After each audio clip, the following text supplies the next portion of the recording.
August ആദ്യവാരം പെയ്തിറങ്ങിയ കനത്ത മഴയിൽ കേരളത്തിന്റെ വിവിധ ഭാഗങ്ങൾ വീണ്ടും വെള്ളത്തിനടിയിലായി.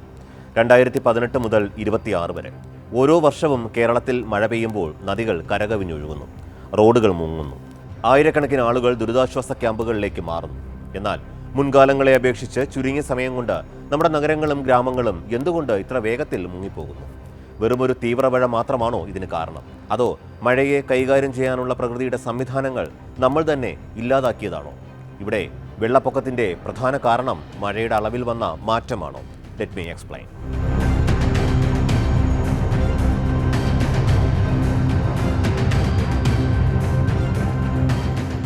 കേരളത്തിന്റെ ഭൂപ്രകൃതി ഇന്ത്യയിലെ മറ്റിടങ്ങളിൽ നിന്ന് ഏറെ വ്യത്യസ്തമാണ്.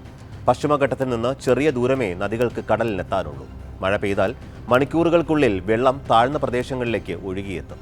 അതിനാൽ നദികളും തണ്ണീർത്തടങ്ങളും സ്വാഭാവിക സ്പോഞ്ച് പോലെ പ്രവർത്തിക്കണം. പക്ഷേ ഇന്ന് ആ സ്വാഭാവിക സംവിധാനമാണ് ദുർബലമായിരിക്കുന്നത്. ആദ്യത്തെ പ്രധാന കാരണം നമ്മുടെ നദികളുടെ ജലസംഭരണ ശേഷിയിലുണ്ടായ വൻ കുറവാണ്. ജലസേചന വകുപ്പിന്റെ പഠനങ്ങളനുസരിച്ച് കഴിഞ്ഞ ഒരു പതിറ്റാണ്ടിനിടെ കേരളത്തിലെ പ്രധാന നദികളിലെല്ലാം വൻതോതിൽ എക്കലും മണ്ണും മണലും അടിഞ്ഞുകൂടിയിട്ടുണ്ട്. 2018 മഹാപ്രളയം മലയോര മേഖലകളിൽ നിന്ന് വൻതോതിൽ എക്കലാണ് താഴേക്ക് ഒഴുക്കിക്കൊണ്ടുവന്നത്. ഇതിനു പുറമെ മലയോരങ്ങളിൽ തുടർച്ചയായി ഉണ്ടാകുന്ന ഉരുൾപൊട്ടലുകൾ പുഴകളുടെ സ്വാഭാവിക ഒഴുക്കിന്റെ ആഴം കുറച്ചു. പുഴകളിൽ മണ്ണടിഞ്ഞ് പുതിയ ദ്വീപുകളും തുരുത്തുകളും രൂപപ്പെട്ടതോടെ പ്രളയജലത്തിന് സുഗമമായി ഒഴുകിപ്പോകാൻ വഴിയില്ലാതായി. നദികളിലൂടെ ഒഴുകുന്ന മണ്ണും ചെളിയും വർഷങ്ങളായി അടിഞ്ഞുകൂടുമ്പോൾ നദിയുടെ ആഴം കുറയുന്നു. ഇതിനെയാണ് സിൽട്ടിംഗ് എന്ന് വിളിക്കുന്നത്. ഇതിന്റെ ഫലമായി നദിയുടെ ജലസംഭരണ ശേഷി കുറയും. ചെറിയ മഴ പോലും ജലനിരപ്പ് വേഗത്തിൽ ഉയർത്താൻ കാരണമാകും. അതോടെ വെള്ളം കരകവിഞ്ഞ് സമീപ പ്രദേശങ്ങളിലേക്ക് പടരും. അതായത് മഴയുടെ അളവ് മാറിയില്ലെങ്കിലും നദിയുടെ ശേഷി കുറഞ്ഞാൽ വെള്ളപ്പൊക്കം കൂടുതൽ രൂക്ഷമാകും. നദികളിൽ മാത്രമല്ല, നമ്മുടെ ഡാമുകളിലും സംഭരണശേഷി കുത്തനെ കുറഞ്ഞിരിക്കുകയാണ്. കല്ലാർകുട്ടി ഡാമിൽ മാത്രം കഴിഞ്ഞ 45 വർഷത്തിനിടെ 47% സംഭരണശേഷിയാണ് എക്കലടിഞ്ഞ് നഷ്ടപ്പെട്ടത്. ആനയിറങ്കൽ ഡാമിൽ 33 വർഷത്തിനിടെ 30.92% ശേഷി നഷ്ടപ്പെട്ടു.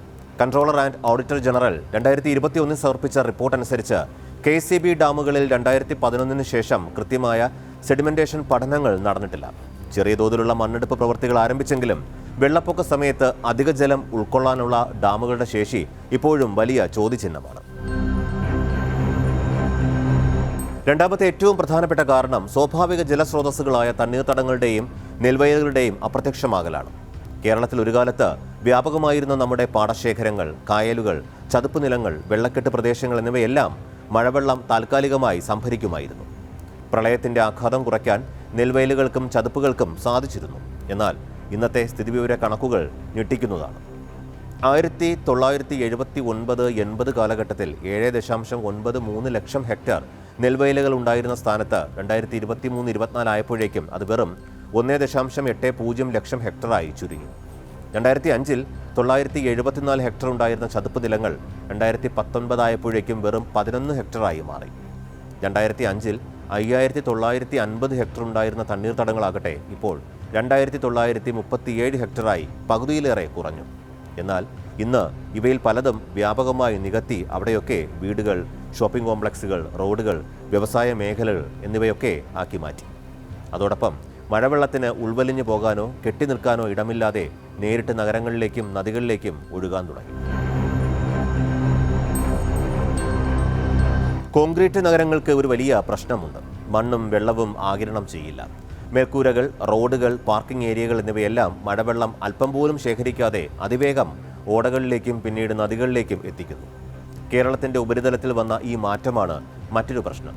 ഗ്രാമവ്യത്യാസമില്ലാതെ നഗരങ്ങളിലും മലയോര മേഖലകളിലും വീടുകളുടെ മുറ്റങ്ങൾ പോലും കോൺക്രീറ്റും ടൈലുകളും കൊണ്ട് മൂടിയിരിക്കുന്നു. റോഡുകൾ ടാർ ചെയ്ത് പുനർനിർമ്മിക്കപ്പെട്ടു.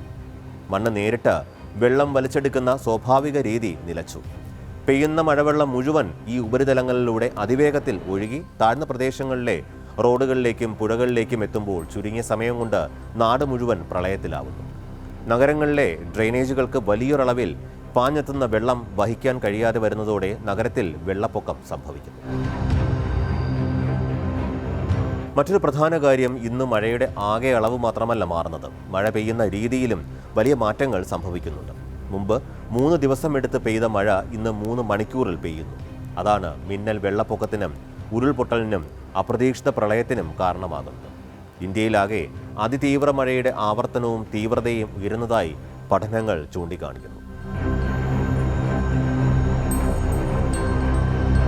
വിദഗ്ധർ പറയുന്ന പ്രധാന നിർദ്ദേശങ്ങൾ പരിശോധിക്കാം. നദികളുടെ ശാസ്ത്രീയ പുനരുജ്ജീവനവും തണ്ണീർത്തട സംരക്ഷണവുമാണ് ഏറ്റവും പ്രധാനം. പ്രളയ താഴ്വരകൾ കയ്യേറ്റത്തിൽ നിന്ന് സംരക്ഷിക്കുക. നഗര ഡ്രെയിനേജ് സംവിധാനങ്ങളുടെ നവീകരണവും മഴവെള്ള സംഭരണ സംവിധാനങ്ങളുടെ ശക്തിപ്പെടുത്തലും ഉറപ്പാക്കുക. പ്രളയ സാധ്യത കണക്കിലെടുത്തുള്ള നഗരാസൂത്രണം, മുന്നറിയിപ്പ് സംവിധാനങ്ങൾ കൂടുതൽ കാര്യക്ഷമമാക്കുക എന്നിവയും അടിയന്തര പ്രാധാന്യത്തോടെ നടപ്പാക്കണം.